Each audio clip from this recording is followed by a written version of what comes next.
almost running. Live! There it is. It says, you're live on YouTube. That's fabulous, ladies and gentlemen.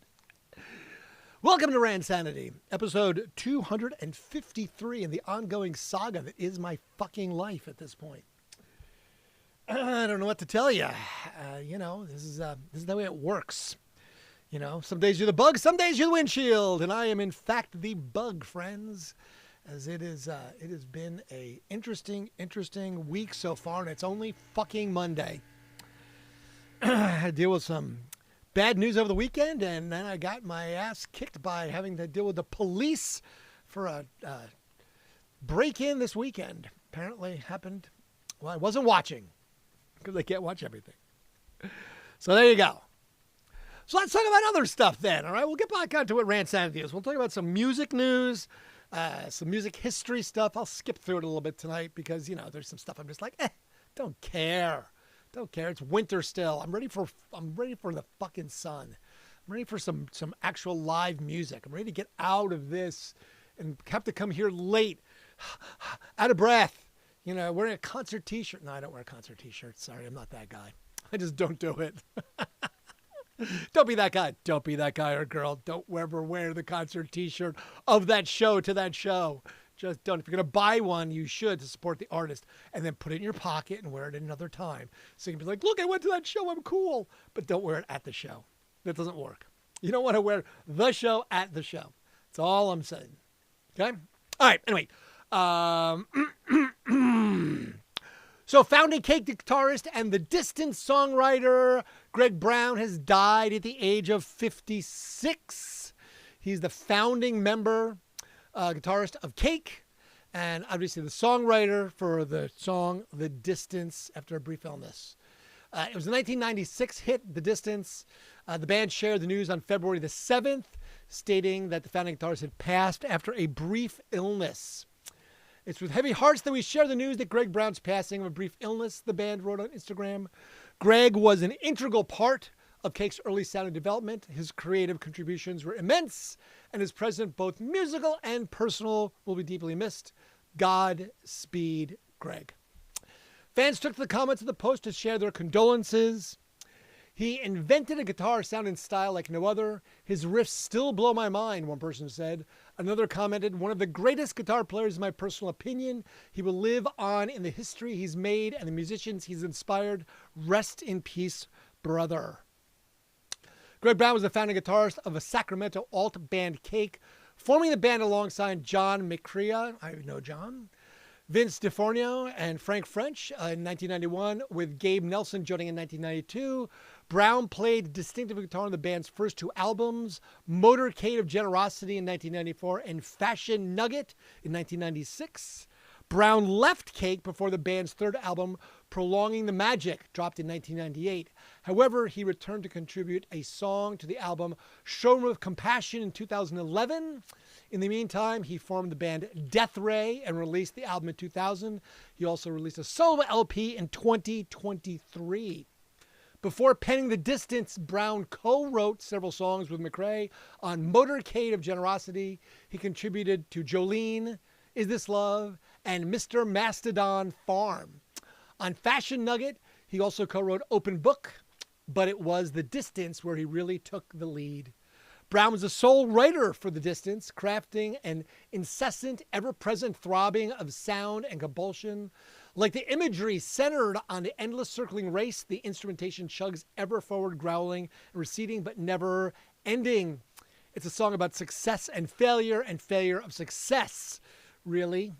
John McCrea said in the interview with Adams Reader's Professor of Rock YouTube channel, it's a sad song because there is no success. Essentially, no matter how much you explode at the world with great magnificence, there's still more work to do. It never ends, but it usually does get more difficult. Holy shit. I related to that so much today. I really did. It just gets more difficult. Fuck. Yes, it does, ladies and gentlemen. It gets more difficult. Thank you so much for that one. All right, history on this day, because I'm going to chug along. 1959, Mercury Records released White Lightning by George Jones, which became the first #1 single of his career. Okay, George Jones' White Lightning, one of the lyrics is, well, I asked my pappy why he called his brew White Lightning instead of Mountain Dew. Is that the first reference to Mountain Dew? There it is, Mountain Dew, right, from White Lightning. I was like, holy shit. I asked my pappy why you call his brew White Lightning instead of Mountain Dew. Is that where it came from? I don't know. It was his first #1 single of his career. In 1997 autobiography, I Live to Tell It All, Jones mentioned the fact that the recording process of White Lightning was extremely lengthy after he arrived for the recording session, under the influence of a great deal of alcohol, and it took him approximately 80 takes just to record his vocals. 80 takes. Yeah, he was shit-faced. Jesus, 80 takes. I mean, it doesn't even take me 80 takes to do something, and I'm not a professional. It's a great song. It's a fun song. I just listened to it on the single. I listened to it like 4 different times, but yes, I was like, Mountain Dew. Maybe that's where it came from. White Lightning. White Lightning. There you go. All right, 61, The Beatles, Cavern Club, yes. 64, Ed Sullivan, The Beatles, yes. 1967, the film for the latest Beatles single, Penny Lane and Strawberry Fields Forever, was shown on BBC's Top of the Pops. It was the first Beatles single not to make #1 in the show, held off top by Engelbert Humperdinck's Release Me. Engelbert Humperdinck. Yep, that is the guy's name. Outstanding. That's what I want to be named, Engelbert Humperdinck. Absolutely not. No, thank you. I would not like that. Thank you so much. Hal Cohn, former manager of the Monkees and head of Jones Records, was found guilty of theft, forgery, receiving stolen property, and conspiracy in 1968. Another manager goes bad and steals money from a band. What the hell, man? We need to find some honest managers, apparently, for these bands. They seem to all rip them off and make a lot of cash. I guess if it's just floating by, you're like, money, money, money, I'll take it. I'll take it all. Give it to me. I don't get paid enough to do this shit. I think that's the actual answer. I don't get paid enough to do this shit. I mean, I don't get paid anything to do this shit. I got to get a sponsor. Hey, Sharpie, sponsor me, damn it. I'll do sponsorship for Sharpie commercials. I always have a Sharpie in my pocket. I've had a Sharpie in my pocket for like 40 years. Seriously. I always carry Sharpies because they run in everything. If you ever need to write something down, it's always like, blah, blah, blah. So Sharpie, right there, sponsor me. 1972, Paul McCartney's Wings played the first night of a UK college tour in Nottingham. The group arrived unannounced, asking social secretaries if they would like them to perform that evening. The band's intended first stop of the tour, Ashby de la Jouche, refused to allow them to play, so they drove to Nottingham. Admission was $7. British pub rock band Brinsley Schwarz was the opening act for the tour. Brinsley? Man, that sounds like a type of dog. I've got a Brinsley. It's a fabulous breed. It's English, you know. Brinsley. 1981, American singer-musician Bill Haley, who is known as the first rock and roll star, was found dead, fully clothed, on his bed at home in Harlingen, Texas, from a heart attack at the age of 55. He scored the 1955 UK and US #1 single with Rock Around the Clock, as well as See You Later, Alligator, Shake, Rattle, and Roll, Rocket 88, Skinny Minnie, and Razzle Dazzle. Haley was blinded in his left eye as a child due to a botched operation and later adopted his distinctive spit curl hairstyle to distract attention from his blind eye. Basically, they said he died of alcoholism. It was a heart attack, but they said he was quite an alcoholic, and that was the contributing factor to said heart attack. Was it 1 o'clock, 2 o'clock, 3 o'clock rock? I believe it was at 3 o'clock rock. I believe that's when it was. Thank you so much for that. Thank you. Thank you very good. Very much. Very much. Very much. Good job, Tom. Good job. Thank you for the interjection. I highly appreciate that. Very nice. Very nice. I heard that at Arnold's. I did too, at the drive-in, at the sock hop. So silly, the sock hop. 1982, George Harrison presented UNICEF with a check for $9 million 10 years after the fundraising the concert for Bangladesh. 10 years. I mean, I'm glad that he followed through and donated the $9 million, but man, did he invest it? Did he use it to make some side bets or what? I mean, that seems like an unreasonably long amount of time. What up, dude with dog? I see. Okay, I don't know what's going on here. I can't see who's here tonight. Something happened. Normally I can see everything, but not at the moment. That's so strange. This app is so weird sometimes. Trick or treat for UNICEF, right? I mean, that was a trick for 9 years. But yeah, I mean, 9 million, that's good. I mean, I'll definitely do, so that's all right. In 1985, Madonna started a 3-week run at number 1 on the U.S. album chart with Like a Virgin, like she ever was one. A number 3 hit in the UK. It became her first number 1 in the Billboard Hot 100 and topped the charts in Australia and Canada while reaching top 10 elsewhere. Like a Virgin has sold over 6 million copies worldwide. Oh, Madonna, what are you going to do? Peter Gabriel in 1987 was the winner of the Brit Awards for Best Male Soloist. Kate Bush won Best Female Solo Artist. Best Group went to the 5-star British album was Dire Straits, Brothers in Arms. British Breakthrough Act was the House Martins. International Solo Artist went to Paul Simon. The Bangles won Best International Group.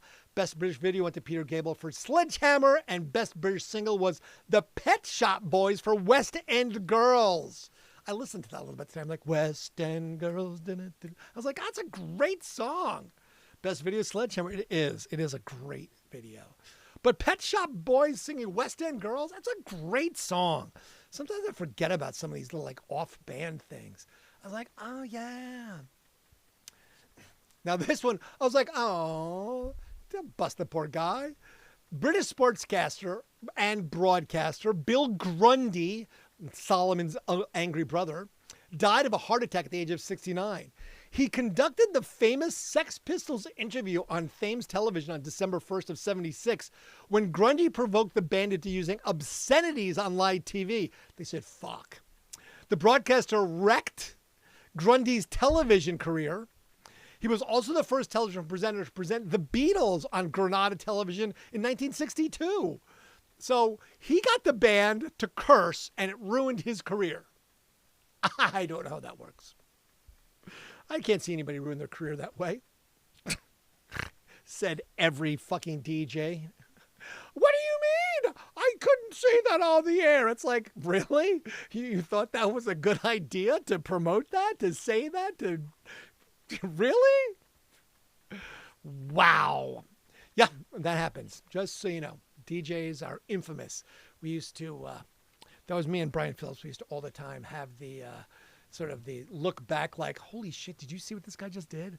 Oh, he's so fired for this. It'd be like, and fired. It's like, bro, how do you think that there's no consequences for you talking to your audience? And, advertisers is always the one that gets you. It really is. It's like, you know what? Well, I really think that Wendy's Chicken McNuggets suck. It's like, they're a huge major advertiser. They just called. You're fired. It's like, but that's my opinion. Yeah, it's your opinion, but you don't get to share it consequence free. Unbelievable. 1997, Scottish singer Brian Conley of the 70s glam rock group Sweet died of kidney and liver failure at 51. So Sweet was the band that, of course, did the song what? Come on, Ballroom Blitz. Ballroom Blitz. Because they were at a show and bottles were thrown so much. It apparently, when I read it, it sounded like what happened if you ever watched the Blues Brothers when they're the good old blues boys at the at the thing, and all the bottles were thrown at them on stage. So yeah, so they called it the Baller and Brits, and that's where it came from. That's sweet. So yeah, he died. That's what happens. All right. 1998 winners of the British Awards were blah, blah, blah, don't care, blah, blah, blah, don't care. British dance acts went to Prodigy. Wow, okay. That's interesting. Best dance act went to Prodigy. All right. Breakthrough act, Stereophonics. Nice. I'm good with that one. International male, John Bon Jovi. Man, did you see John Bon Jovi at the Super Bowl? Man, that man did his little hair dye. So gray, like the gray ghost. I was like, what's going on with that one? International female was Bjork. International group, U2. Outstanding contribution, Fleetwood Mac. And during the show, Chumbawamba singer Dan Nookman threw a plastic bucket full of cold water over the deputy prime minister. Chumbawamba. Oh, that's always a good band. Chumbawamba. Eminem in 2001 beefed up security for his UK shows following the threat of a gay rights protest. Oh, no. Campaigners said the rapper was a homophobe who fueled prejudice with hate-filled lyrics. Oh, Eminem, what's up with that? I'm shocked by that. Said no one? I'm just saying. 2005, the Brit Awards included Best British Male Solo Artist, Josh Stone. Female Album of the Week was Keen. I like that. Franz Ferdinand, Best British Group. Best Rock Act, McFly. Best Pop Act, Scissor Sisters.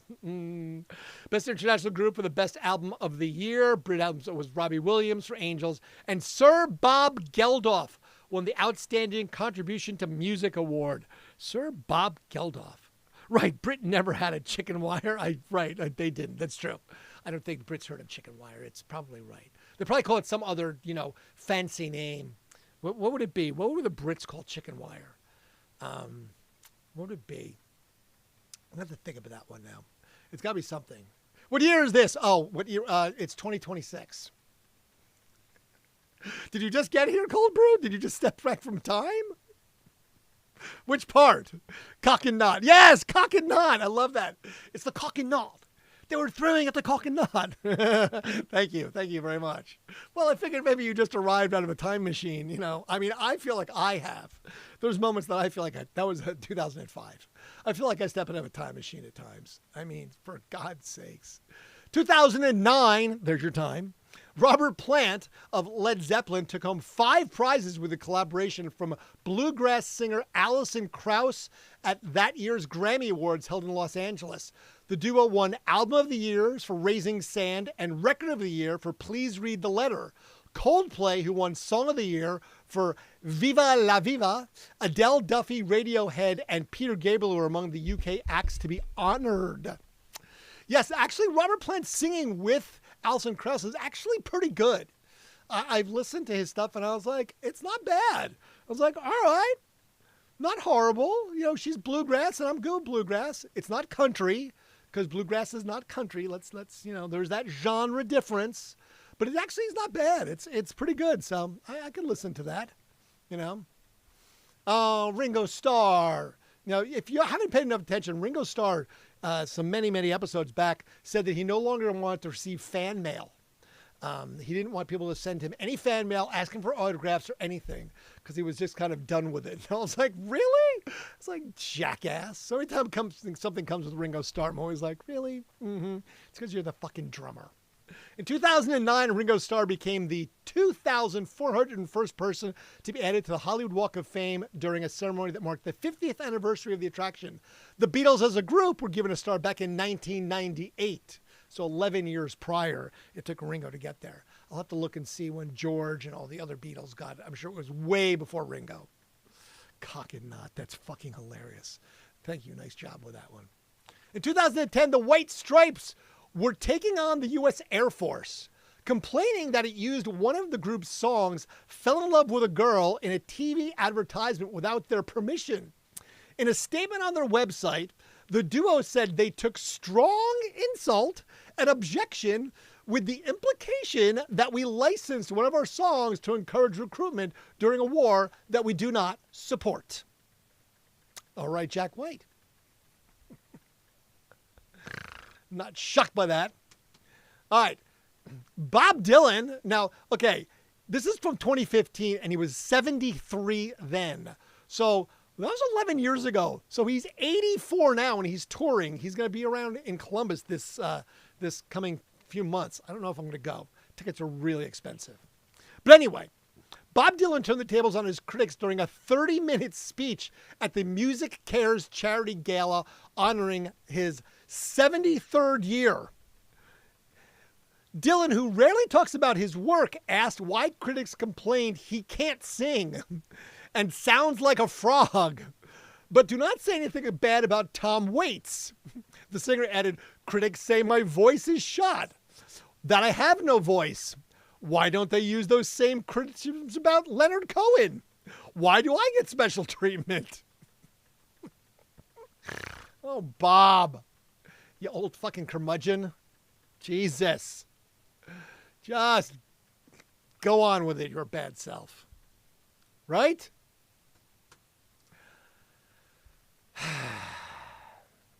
Bob. All right. Now, this one I had to read because I was like, all right. So, anyone can relate to this. Please feel free. And, of course, the camera dies just then. So, I will switch back to my other camera. Give me a second. There we go. All right. So, anyone that can relate to this, please let me know. Yo, the Traveling Wilburys. What's up, Rachel Blocker? How you doing? Good to see you there. That's me, Randy. Woo. All right. So here we go. This one. This one I found to be pretty good, and I had to read it, so I'm going to share it with y'all, okay? Ready for this one? This states, Gen Z has managed something no modern generation pulled off before, ever. After more than a century of steady academic gains, test scores finally went the other direction. For the first time ever, a new generation is officially dumber than the previous one. There you go. Gen Zs are dumber than their previous generation. The data comes from neuroscientist Jared Cooney Horvath, who spent years reviewing standardized testing across these age groups. They're the first generation in modern history to score lower on standardized academic tests than the one before it, Horvath told the New York Post. The declines cut across attention, memory, literacy, numeracy, executive function, and general IQ. I mean, that's basically fucking everything. That's not just one weak spot. That's the whole damn dashboard blinking at once. Horvath took the same message to Capitol Hill during a 2026 Senate hearing. This was like 10 days ago. On screen time and children. His framing skipped the generational dunking and focused on exposure. More than half of the time a teenager is awake. Half of it is spent staring at a screen, he told lawmakers. Human learning, he said, depends on sustained attention and interaction with other people. Endless feeds and condensed content don't offer either. Schools learned hard into technology during the same window. Educational software replaced textbooks, long reading, and extended problem solving. After class, students returned to phones, tablets, and laptops, bouncing between social feeds and bite-sized explanations of materials that never sat with for very long. Horvath described the outcome as students trained to skim. Skimming feels efficient, but it doesn't build depth. No shit, Sherlock. I'm not anti-tech. I'm pro-rigor, Horvath told the Post. Rigor, in his view, comes from friction regarding full texts working through confusion, spending time with material that doesn't immediately reward you. Take that friction away and cognitive skills dull. Duh. Brains adapt to the environment they're given, and this one speeds over staying power.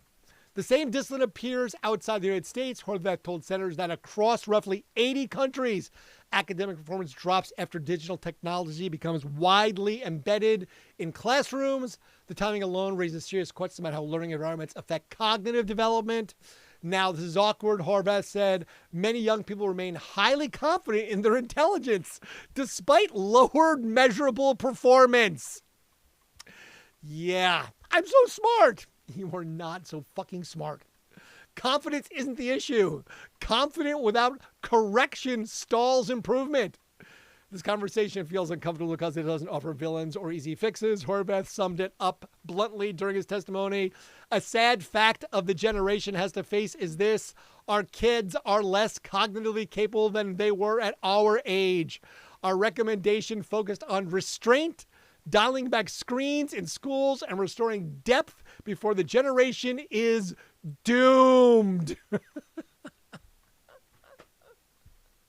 I blame peanut allergies. So yes, I'm not shocked by any of that. The dumbing down of everybody. Jesus. I'm just... So yeah. Gen Z dumber than the previous generation. Fucking shocking. And it's from the screens. Thank you so much. As I'm encouraging you to please like, subscribe, follow, watch, and share. But I'm doing it in a way that I'm trying to be educational, in a way that I'm giving you long things and not just skimming. So you have to stay and you have to absorb like sponges. That's why I write stuff down. See, look, I write it down. See, look at this. See, I take notes. I have notebooks full of this stuff. Look at this. Page after page of my notes. Tons of notes. I write it. It's written. See, that way I actually absorb it. I write it down so I know what I'm going to say and I can make comment about said things as opposed to just winging it. Dunning-Kruger syndrome. I can do that. Hold my beer. Yeah. Good luck with that. Wow. Okay, Gen Z's dumber. Born on this day, Joe Pesci. From Newark, New Jersey, gangster extraordinaire Joe Pesci, 83 years old. Mia Farrow from Rosemary's Baby. Mia Farrow, married to, the creepy guy. 81 years old. Judith Light, 77 years old. Charlie Day, Always Sunny in Philadelphia fame. Woody Allen, yeah, I know. Thank you so much. I wasn't going to say it. I was like, oh, Woody Allen. Charlie Day, 50 years old today. I love the fact that he plays like, a dumbass, but he's the one who actually wrote Sunny, and he writes a bunch of stuff and directs and produces. So it's kind of funny. I love how he's, just plays that dumb guy, but clearly he's not. He's quite successful and quite adroit at all that good stuff. Tom Hiddleston is 45. He played Loki in Marvel Comics. Michael B. Jordan, not Michael Basketball Jordan, but Michael B. Jordan was in Sinners. That was a good movie. I liked that movie. I did not know what to expect when I first saw it. I was like, okay, what is this? But I was like, oh, okay, it turned out pretty good. That was a good movie, Sinners. Okay, so this one I found to be funny. Rose Lester, 39, from Game of Thrones. I've never seen Game of Thrones, so I didn't know who she was. I had to Google her and look at her picture. I'm like, do I know that? I was like, I don't know that actress. I've never watched Game of Thrones. I just kind of was never, I was like, So I don't know who she is. But okay, so Rose Lester, 39, happy birthday. All right, now this one goes back to DJ Brian Phillips. Brian was a morning show guy with me forever. I just had coffee with Brian Friday. And he had the most just based musical knowledge. Well, I'm an idiot when it comes to music trivia stuff compared to him. I really am. He just knows everything about every band. His brain just absorbs that stuff. But he brought up this song. He used to play this song. It was called The Hockey Song. And wait, when I saw it, I'm like, wait, Stompin' Tom Connors. I was like, I know that name. That was the guy who did the hockey song that Brian always would like to play. The good old hockey song. I was like, yes. So happy birthday to Stompin' Tom Connors. He would have been 90 today. He died in 13, though, unfortunately. But anyway, listen to the hockey song if you like hockey. It's kind of fun. Carole King, who wrote Pleasant Valley Sunday that the Monkees then sang, 84. Holly Johnston, Frankie Goes to Hollywood singer, 66. Relax, don't do it when you're... And Rachel Bolan, a Skid Row from Point Pleasant, New Jersey. I grew up in Point Pleasant, New Jersey. 62 years old. And then we talked about who died on this day. Bill Haley at the age of 55 died of this day in 1981. Alcoholism, heart attack, right? Brian Connolly of Sweet, we talked about, Ballroom Blitz. And Scott Halpin died on this day. Scott Halpin is one of those, he's basically what you would attune a song as a one-hit wonder. Scott Halpin was a drummer that was plucked out of an audience during a Who concert when,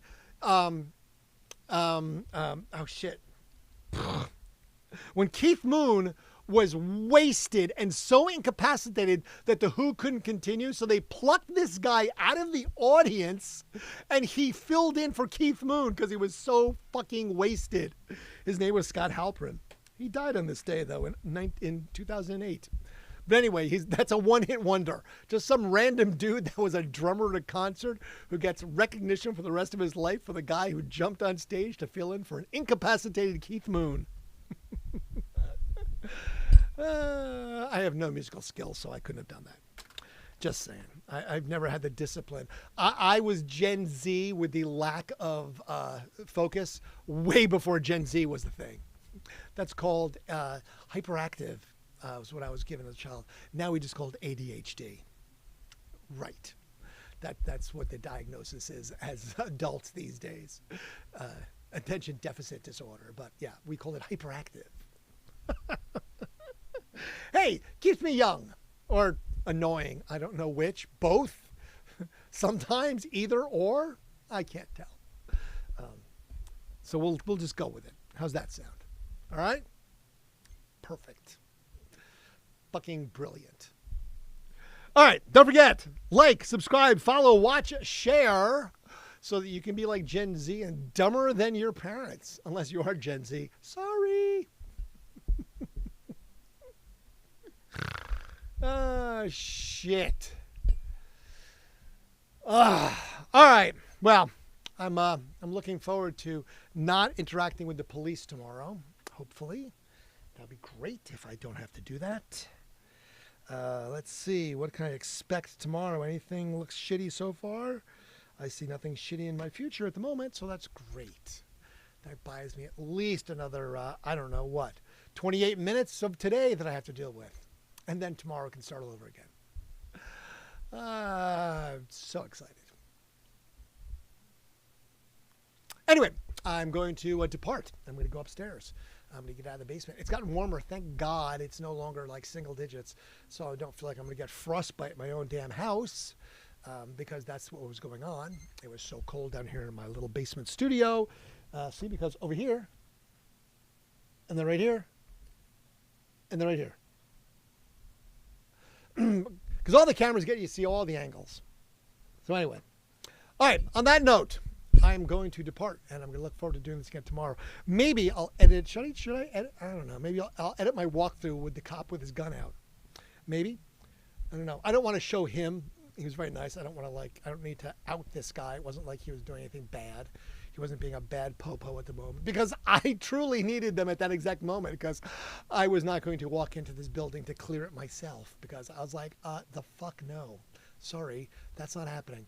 You want to rob some shit and be my guest. I don't want to be murdered in the interim, so. Wait, I was a professor. What was happening there? DJ glasses. Wait, I didn't know DJs had glasses. That was hilarious, Duva Dog. I love that. That was hilarious. I was like, I can juggle. Want to try to juggle?